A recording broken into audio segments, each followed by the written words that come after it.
बिस्मिल्लाहिर्रहमानिर्रहीम। जो अल्लाह के नाम से जो बड़ा ही मेहरबान और नहायत रहम फरमाने वाला है। मन जो काना है युरीदु चाहता सवाबत दुनिया, दुनिया का अजर, दुनिया की जज़ा। तो जो कोई दुनिया की जज़ा चाहता है फ़इंदल्लाहि पस अल्लाह के पास सवाबुद दुनिया, दुनिया का सवाब है, दुनिया का अजर है, वल आखिरा और आखिरत का। तो अल्लाह ताला के पास दुनिया और आखिरत का अजर है, दोनों का अजर है। मकान अल्लाहु और अल्लाह ताला है समीम बसीरा, सुनने वाला और देखने वाला, और अल्लाह ताला सुनने वाला और देखने वाला है। तो इमाम इब्न जरीर इस आयत के मुतालिक कहते हैं, जिन्होंने माल गनीमत की लालच में ईमान कबूल किया था, उन्होंने दुनिया चाही, उन्हें दुनिया मिल गई, और आखिरत में उनके लिए जहन्नुम है। तो दुनिया और आखिरत की अगर भलाई चाहते हो तो अल्लाह ही की अताअत करो। दुनिया और आखिरत की जो भलाई है सारी की सारी अल्लाह ही के हाथ में है। हर शख्स को चाहिए कि वो दुनिया और आखिरत दोनों की जस्तजू करे। जो तुम्हें दुनिया देता है आखिरत का भी वही मालिक है। तो ये बहुत कम हिम्मती है कि बहुत ज़्यादा देने वाले से कम मांगा जाए। दुनिया के साथ साथ आखिरत भी मांगो और आखिरत के साथ साथ दुनिया भी मांगो। तो अल्लाह ताला से उसकी वुसअतों को देखकर मांगना चाहिए। जो दुनिया दे सकता है आखिरत देना उसके लिए कोई मुश्किल नहीं। या अय्युहल्लज़ीना आमनु, ए ईमान वालो, कूनू हो जो अव्वामीना, कायम रहने वाले, बिलकिस्त इंसाफ पर। ए ईमान वालो, इंसाफ पर कायम रहने वाले बने रहो।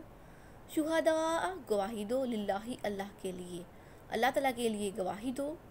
वलौ अला, और अगरचे हिलाफी क्यों ना हो, अनफुसिकुम, तुम्हारे, आबिल वालिदैन, या तुम्हारे वालिदैन के, वल अक़रबीन, या करीबी रिश्तेदारों के। अगरचे वो गवाही जो है तुम्हारे खुद के या तुम्हारे वालिदैन के या करीबी रिश्तेदारों के खिलाफ ही क्यों ना हो। यकुन, अगर हो, गनियन, गनी, और फ़कीरन, या फ़कीर, फल्लाहु, पस अल्लाह, औला, ज़्यादा खैरख्वाह है, बिहिमा, इन दोनों का। अगर कोई अमीर हो या गरीब तो अल्लाह ताला उनका तुमसे ज़्यादा खैरख्वाह है। फला, पस ना तत्ताबियु, तुम पैरवी करो, अलहवा, ख्वाहिशात की, बस तुम अपनी ख्वाहिशात की पैरवी ना करो।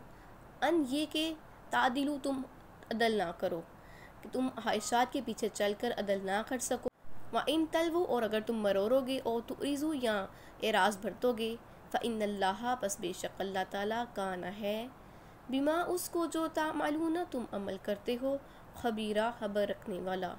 और अगर तुम ज़ुबान को तोड़ो मरोड़ोगे या एराज़ बरतोगे गवाही देने से, तो जो कुछ तुम करते हो अल्लाह ताला उसकी खूब खबर रखने वाला है। ये आयत अल्लाह ताला की अहम तरीन आयात में से है। अल्लाह ताला ईमानदारों को हुक्म देते हैं कि वो इंसाफ पर कायम रहें, अल्लाह ताला के दीन पर मजबूती से कायम रहें, सब कोशिश करें अदल को कायम रखने की। अल्लाह ताला के लिए गवाह बन जाओ।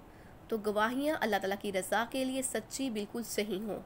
इन्हें ना बदलो, ना छुपाओ, साफ साफ सच्ची गवाही दो, बेशक वो अपने ही खिलाफ बात क्यों ना हो। अल्लाह ताला अपने अतात गुजार लोगों की मुखलसी की निकाह अंदाज जो है वो निकाल देता है। अगर सच्ची गवाही माँ बाप या करीबी रिश्तेदारों के खिलाफ ही क्यों ना हो, किसी के बुरे अमल में उसके हिस्सेदार ना बनो। इरशाद होता है, वला यजरिमन्नकुम शनानु कौमिन अला अल्ला तादिलु ईदिलु हुवा अक़रबु लित्तक़वा। तो किसी कौम की दुश्मनी तुम्हें अदल के खिलाफ आमादा ना करे, अदल करते रहो, यही तकवा के करीब है। हज़रत अब्दुल्ला बिन रवाहा को जब रसूल सल्लल्लाहु अलैहि वसल्लम ने हैबर वालों की खेतियों और बागों का अंदाज़ा करने भेजा, तो उन्होंने आपको रिश्वत देनी चाहिए कि आप मिकदार कम बताएं।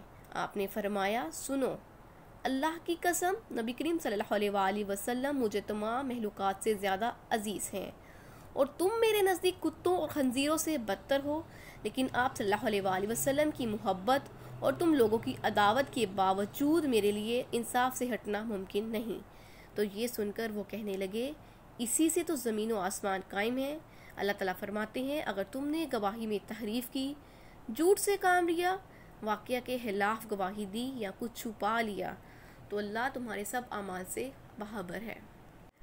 या अय्युहल्लज़ीना आमनु, ए ईमान वालो, आमिनु, ईमान लाओ, बिल्लाही, अल्लाह पर, व रसूलिही, और उसके रसूल पर, वल किताबिल्लज़ी, और उस किताब पर जो नज़्ज़ला, नाजिल की अला रसूलिही, अपने रसूल पर, اے ایمان والو اللہ پر ایمان لاؤ، اس کے رسول پر ایمان لاؤ اور اس کتاب پر ایمان لاؤ جو اس نے اپنے پیغمبر پر نازل کی، یعنی کہ محمد صلی اللہ علیہ وآلہ وسلم پر جو قرآن مجید نازل ہوا ہے اس پر بھی ایمان لاؤ، والکتابی اور اس کتاب پر الذی وہ جو انزلہ نازل کی گئی من قبل اس سے پہلے، تو جو اس سے پہلے کتابیں نازل ہو چکی ہیں اس پر بھی ایمان لاؤ، وَمَن یکفر اور جو کوئی کفر کرے گا باللہ اللہ کا، والملائکتہ اور اس کے فرشتوں کا، وکتبہ اور اس کی کتابوں کا، ورسلہ اور اس کے رسولوں کا، والیوم الآخر اور آخرت کے دن کا، تو جو کوئی اللہ، فرشتوں، اس کی کتابوں، اس کے پیغمبروں اور آخرت کا انکار کرے گا،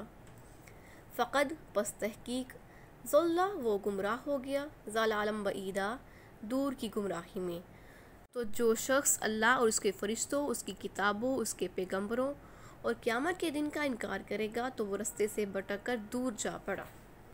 یہاں ایمان والوں کو حکم ہو رہا ہے کہ ایمان میں پورے داخل ہو جاؤ، ایمان لائے ہو تو اب اسی پر قائم رہو، اللہ تعالیٰ کے احکامات کو مان لو۔ اس آیت میں ایمانداروں کو مخاطب کر کے فرمایا گیا ہے اللہ سے ڈرو اور اس کے رسول صلی اللہ علیہ وآلہ وسلم پر ایمان لاؤ، قرآن مجید اور دیگر آسمانی کتابوں پر ایمان لاؤ۔ قرآن مجید کے لیے لفظ نزلہ بولا گیا اور باقی کتابوں کے لیے انزلہ، اس لیے کہ قرآن مجید تھوڑا کر کے نازل ہوا۔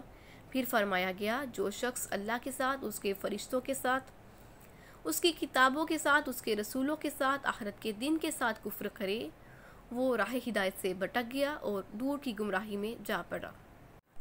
ان الذین بے شک جو لوگ آمنوا ایمان لائے، تو جو لوگ ایمان لائے، ثم پھر کفروا کافر ہو گئے، ثم پھر آمنوا وہ ایمان لے آئے، ثم پھر کفروا پھر کفر کیا، ثم ازدادوا پھر وہ بھر گئے کفرن کفر میں، تو جو لوگ ایمان لائے پھر کافر ہو گئے، پھر ایمان لائے پھر کافر ہو گئے اور پھر کفر میں بڑھتے ہی چلے گئے۔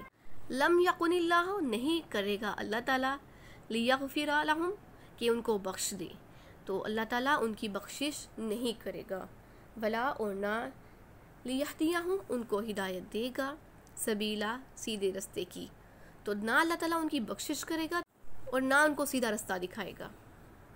ارشاد ہوتا ہے جو کوئی ایمان لا کر مرتد ہو گیا اور وہ اسی حالت میں مر جائے تو نہ ان کی توبہ قبول کی جائے گی اور نہ وہ بخشش پا سکے گا۔ پھر المنافقین خوشخبری دے دو منافقوں کو، بِأَنَّ بے شک لہم ان کے لیے عذابًا عذاب ہے، علیما دردناک، تو اے پیغمبر صلی اللہ علیہ وآلہ وسلم مومنوں کو، منافقوں کو بشارت سنا دو کہ ان کے لیے دکھ دینے والا عذاب ہے۔ الذین وہ لوگ جو یتخذون بنا لیتے ہیں الکافرین کافروں کو اولیاء دوست، تو جو لوگ کافروں کو دوست بناتے ہیں، من دون المؤمنین مومنوں کے علاوہ، تو جو لوگ مومنوں کو چھوڑ کر کافروں کو اپنا دوست بناتے ہیں، ان یبتغون یہ کہ وہ تلاش کرتے ہیں، عندہم العزت ان کے پاس عزت کی خواہش میں ان کے پاس جاتے ہیں، فإن العزت پس بے شک عزت للہ اللہ ہی کے لیے ہے، جمیعہ ساری کی ساری، تو بے شک جو عزت ہے ساری کی ساری اللہ تعالیٰ ہی کے پاس ہے۔ تو جو لوگ مومنوں کو چھوڑ کر کافروں کو دوست بناتے ہیں اور مومنوں سے بھی مل جل کر رہتے ہیں اور کافروں میں بیٹھ کر ان کا مذاق اڑاتے ہیں اور کہتے ہیں ہم انہیں بے وقوف بنا رہے ہیں، تو اللہ تعالیٰ فرماتے ہیں اگر تم یہ سب عزت حاصل کرنے کے لیے کر رہے ہو، کافروں کے غلبے سے امپریس ہو کر، ان کی عزت سے امپریس ہو کر، دنیاوی عزت سے امپریس ہو کر تم لوگ ان کے اگر ساتھ ہو تو تم غلطی پر ہو۔ عزتوں کا مالک تو اللہ تعالیٰ ہے، وہ جسے چاہے عزت دے۔ اگر اصل عزت چاہیے تو اللہ تعالیٰ کے بندوں کے ساتھ مل جاؤ اور اللہ تعالیٰ ہی کی عبادت کرو۔